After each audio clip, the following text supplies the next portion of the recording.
Welcome, everybody, to Sports Shorts Daily. Ronnie Rants alongside Tommy Krysan. Folks, I am a trained professional. Do not try this at home. I grew up in the era of Evel Knievel, so FaceTiming and doing a show while I'm a couple minutes away from my destination is not for you, but for me. I am a trained professional. I do 50,000 miles a year on the road. Tommy Krysan's not on the road, though. TK's got the good seat over at Tremonti's Meat and Seafood.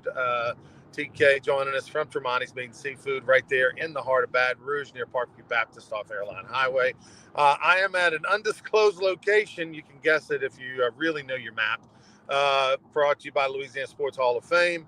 Go to lasportshall.com for more info in this year's class. And we're presented by LeBear's Casino, which is where TK and I will be tomorrow for Sports Shorts Radio. We'll be at the Sportsbook inside LeBear's Baton Rouge, which from 10 to noon on 104.5 ESPN Baton Rouge. Looking forward to that. And by the way, the Sportsbook will be the home of a big MMA fight. We'll have a big way. We'll tell you about it tomorrow. Big MMA fight that's going on March 30th over at the Texas Club. They're going to do the weigh-in and the press conference and all that on the 29th at 1 o'clock, open to the public. Titan Combat Sports MMA fight that's going on in Baton Rouge. We'll tell you plenty more about that as we get a little bit closer to the end of the month. But Tommy, today in the world of sports, spring football, LSU football. I mean, it's weird seeing the highlights and everything. We'll talk about that for a quick sec. LSU baseball, big weekend. Xavier out of Ohio, not Xavier out of New Orleans, will be in for a 3-game series, although Xavier out of New Orleans is playing baseball. They just started a program back, I think, last year. First time they've ever had baseball. They just started a program over there last year. But Xavier out of Ohio going to be in town for a 3-game series. I'm scheduled to do the games today on Friday and Sunday on the ESPN Plus with Lynn Rollins. But tonight's game may or may not happen. There's a 70-80% chance of rain this afternoon, then about a 40% chance of rain throughout the game time. So TBD. I'm sure the tarp will be on the field. We'll see what happens. But the one thing I'm interested in with LSU baseball this weekend is not the Friday starter, Holman, who's 3-0 and hasn't given up an earned run this year through 18 innings, and he was named the National Pitcher of the Month in college baseball. Not Gage Jump, the transfer from UCLA, who's pitched 8 1/3 innings this year and hasn't given up an earned run either this season. And but it's Sunday. Thatcher Hurd, who has a 6.75, I believe, ERA, had his lowered his ERA from 9 to 6.75 after his outing in Houston. I'm curious to see how he does, what kind of step he puts forward, Tommy, because there's a young man named Anderson from over on the North Shore who has been outstanding this year. Cade Anderson, a young pitcher from St. Paul High School who shoved against Rice, shoved against Southeastern, and looks like he's making a move to get into that rotation. Boy, he really looked good in Hammond the other day. He had a lot of friends and family there. Like you say, he went to St. Paul and Covington. Man, he looks good. He throws the ball over the plate. He can command his fastball. He's really looked good. Now, he's a freshman, so he's going to have it out in when it doesn't go well, but he really looks good. Hurd on Sunday. Gage jumped him in the number 2 spot for the weekend, and maybe just for this weekend. If they can get the Hurd that they had in the latter part of May and in Omaha last year, by the way, he got the win in the final game of the season against Florida. But if they can get that guy, that's one heck of a Sunday dude, okay? Because, that would be pretty strong if they can get that guy. And that might take a little pressure off of him getting to Sunday and see what happens Friday and Saturday, all this, that, and the other. But I'm hoping, like you said, tonight's game, a little sketchy whether they'll get it in with the weather. Stay connected to LSU on social media. If they post anything about a change, then it'll be a change. And they're not going to post anything till, later today. Now, Xavier played Louisiana Tech Tuesday and Wednesday night. They split that. They lost Tuesday. They won Wednesday. So they've been in Louisiana, and they're not leaving till Monday. So if there has to be a doubleheader Saturday, I guess that's a possibility. And again, just stay tuned, and we'll update you on the radio tomorrow morning, wherever it might be. We'll have all that for you. TK, the Anderson who, first off, before we get to comment on Anderson, talk about your Southeastern Lions. I mean, they gave LSU a scare Should have won, had a 3-1 lead going into the ninth, and had a 3-1 lead with 2 outs in the ninth. And then LSU able to win the game 4-3 on an amazing comeback. It was a sold-out crowd in Hammond. First-year coach Barbier, who transferred from Northwestern State, where he'd been the last 7 years. But talk about that game and what you saw out of LSU and I guess Southeastern as well. Well, it's a packed house. That's Southeastern's Omaha. Okay, when LSU comes to town, they'll have 3,400 people there instead of 400. Okay, and they played really well. Bobby Barbier is doing a good job. I think that program will do well under him, especially over time. But Ryan, it goes back to one of the oldest sayings in baseball, and I've talked to several people about this.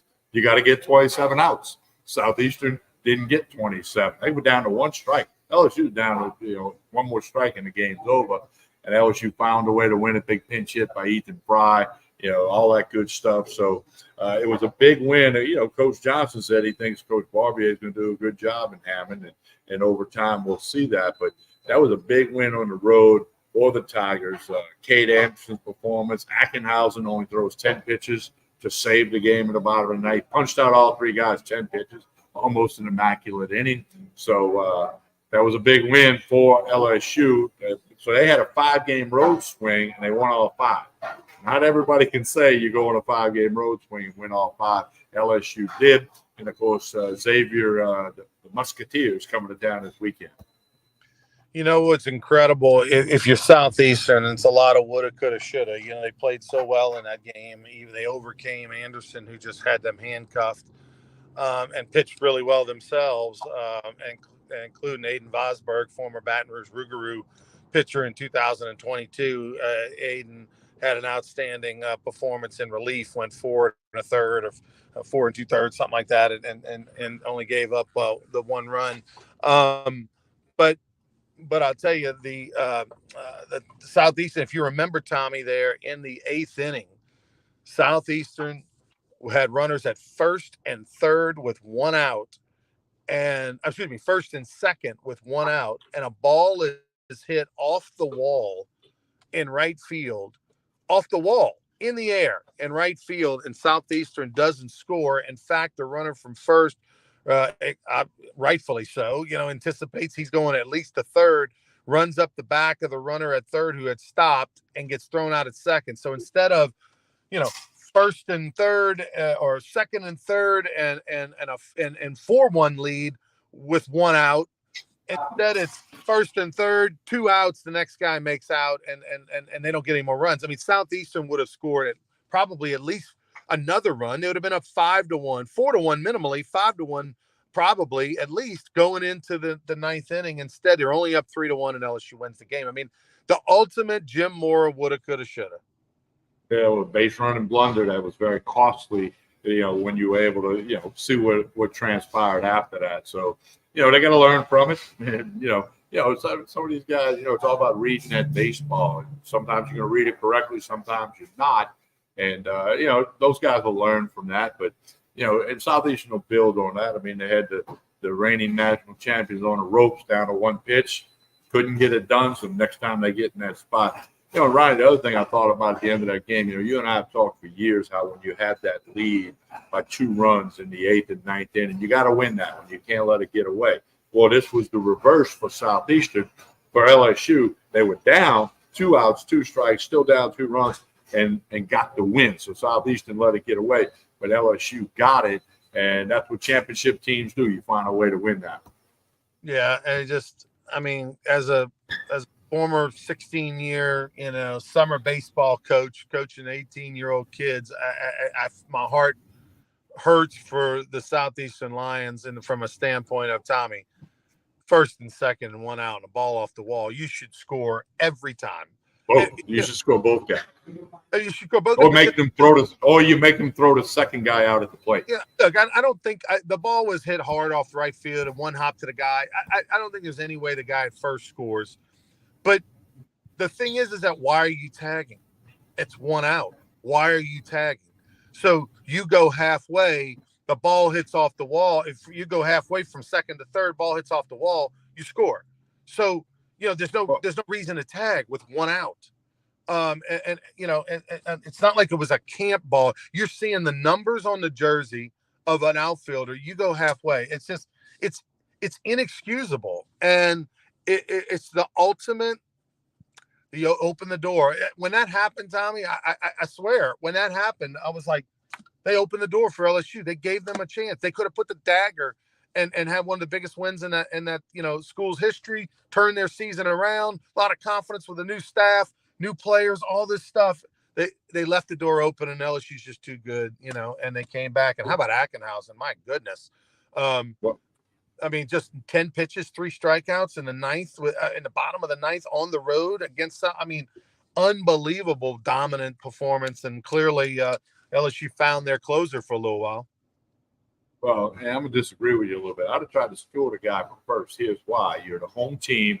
You're going to go up 4-1 when the first guy scored. Make them throw you out. If they throw you out, it's still only 2 outs. And your batter should have went to second if they throw the ball all the way into the plate. So then you got a chance to still get that 5th run. So in hindsight, it's easy for me to say that this morning, but I'd have tried to score both. They should have been going at the crack of the bat once they realized the ball wasn't going to be caught. Or like you said, halfway, and you turn around, you put your back to the plate so you can see exactly what happens. But it's water under the bridge right now, and Southeastern will move forward. And, they're going to be a good team in the Southland Conference. And, LSU, one more non-conference weekend before they head to Starkville for SEC play. Yeah, that kind of win for LSU will give them a lot of confidence. Not that they didn't have it already, but, when you can be down 2 runs in the bottom of the ninth, down 2 on the road and win a game, you're going to be able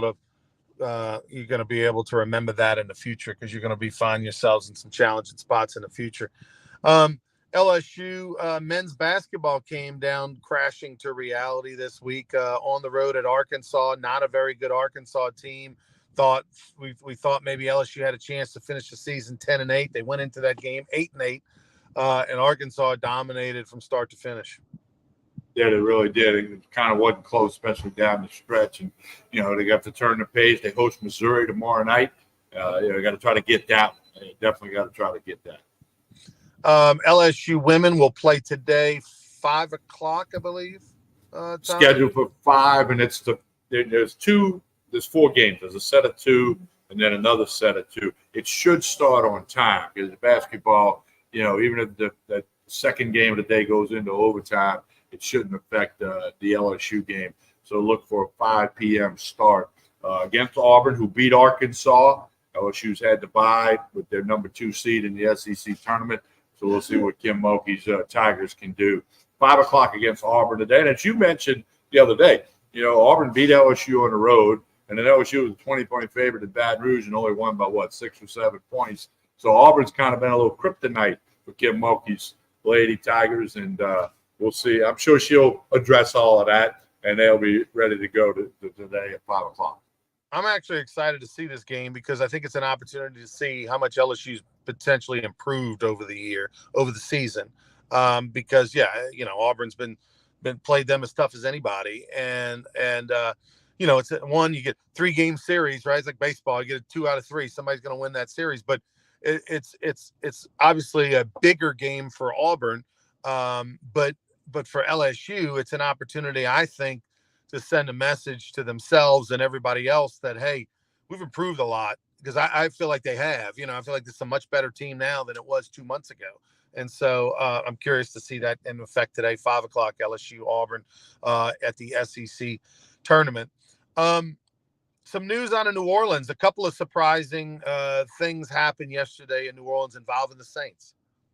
Yeah, they expected to release Michael Thomas. Joe Davis said it a few years ago. He got that big contract, and he got fat and happy. He didn't do a whole lot after that. Now, injuries played a role in that, but, it's kind of like he kicked it on back and said, all right, I got my money. I'm good. So looks like he will be released by the Saints, which has got salary cap implications.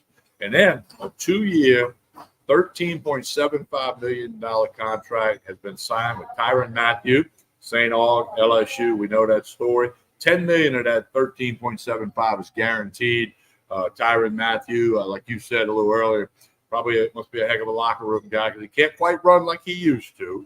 That's obvious, but his experience, his time on the field in Kansas City and in New Orleans, obviously the Saints value that. So a couple of things. One on Michael Thomas. I mean, we've talked about him for years, but it definitely has been shocking how disgruntled he has been, how much of a locker room cancer he has been. Nobody saw that side of him when things were going good for the first 4 years of his career. And then it's just strange that that's his personality. I guess you really don't know a guy, right? We don't know Michael Thomas. We didn't know him when he was the best receiver in the league. Just like we probably don't really know him now, but we just assumed Drew Brees loved him. He was catching a lot of balls. We didn't really hear anything bad about him. He was a hard worker. We just assumed he's a great guy. I don't think we assume he's this great guy anymore based off of his tweets and some of the ways he's acted and the things that he said over the last few years. It's definitely been bizarre. And it's just shocking how from the White House to the outhouse, I mean, how things turn so quickly from Michael Thomas and the Saints. When it comes to Tyrann Mathieu, this is surprising to me. I thought I know Tyrann Mathieu had a few picks and some turnovers last year, but I just didn't think he played very well. He wasn't very physical. He's obviously lost a step. I mean, all that was obvious. For the Saints to give him this 2-year deal and to guarantee him $10 million, I'm not joking when I say he must be like a coach. He must be the best, mentor, young locker room guy, lining everybody up right, he must be fantastic because the play to me didn't justify this extension. I'm glad for him. I like him. I like his story. I like the fact that he's a hometown boy and all that. But he must be much better than we ever realized as far as leadership and what he means to that program in practice and in that locker room. So good for him. But it was very surprising to hear yesterday. Time will tell if that ends up being a good deal or not. And here's the other thing on Michael Thomas I'm curious about. Does he go to another team and then what happens? Okay. Right. If all of a sudden he becomes a Pro Bowler again or, a big time, number 1, number 2 guy for another team, then maybe he just went south on his attitude in New Orleans. But if he never does anything super productive going forward, then he was that flash in the pan that got his money, put up some really good numbers, huge numbers, and then just got the fat contract, didn't do anything after that. The Pelicans tonight on the road in Philadelphia, they're favored by 8.5. Joel Embiid is out for the 76ers. Daniels won't play for the Pelicans. A couple other guys game time decisions, but Pelicans are now 37-25. Philadelphia's 35-27. That's only a couple of games different, but 8.5 points. I thought that was a large number as a road favorite in the NBA. But so if you want to make a wager, check that injury report, about an hour or so before tip, and then make your decision on that. But boy, that's tough to lay 8.5 on the road in the NBA. Yeah, that's a bunch. That is a bunch. All right, TK, tell us about Tremonti's. They're going to have crawfish ready at 4 o'clock today. Call the numbers on your screen. Call to reserve them. Boiled or live. They'll have boiled and live again tomorrow. Live crawfish are $5.99 a pound. That's the price has been coming down. It's going to continue to drop. So check out Tremonti's Meat and Seafood on Jefferson Highway in Baton Rouge. Come get some lunch today. They got the crawfish etouffee over the catfish for you people observing Lent. Wine, liquor, everything you need for the weekend. Tremonti's Meat and Seafood in Baton Rouge. And, of course, tomorrow, Ronnie, we'll do a little radio from the casino. Yeah, we'll be over at LeBear's Casino tomorrow from 10 to noon. So they got breakfast, lunch, and dinner 7 days a week at the Sportsbook in LeBear's. The breakfast ends at 10 a.m. They start up with lunch at 11. We'll be over there, so stop by, place your bets. We'll give you a couple of college baseball picks tomorrow. We'll tell you about the LSU Xavier line and look at some other games. So we'll give you some college baseball winners tomorrow. We'll give you 3 of them. We'll give you that right around 10:30 to 11 o'clock tomorrow on Sports Shorts Radio. So for Tommy Christine, I'm Ronnie Rance. We'll see you tomorrow on 104.5 ESPN Baton Rouge from 10 to noon. Or you can join us on Monday. We'll be back for more Sports Shorts Daily. For Tommy, I'm Ronnie. Have a great weekend, everybody.